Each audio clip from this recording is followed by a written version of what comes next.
And Joshua chapter 2, verse 15 says, Then she is Rahab, she let them, again, the two spies.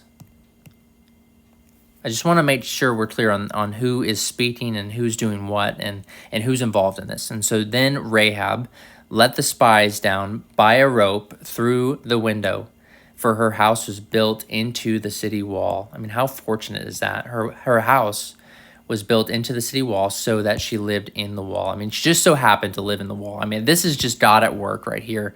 The fact that it was just so easy and so accessible. And so now we have, as Israel is going, keep this verse in mind, because later on in the book of Joshua, when Israel surrounds the city of Jericho, and all of the wall, as they're blowing their trumpets, all of the wall falls down. There's one part of the wall in which remains, and that is Rahab's house, in which she let these spies down by a rope through the window, for her house was built into the city wall, so that she lived in the wall. And so this was a perfect place for the spies, one, to hide, but then also to leave the city. They didn't have to go through the gate.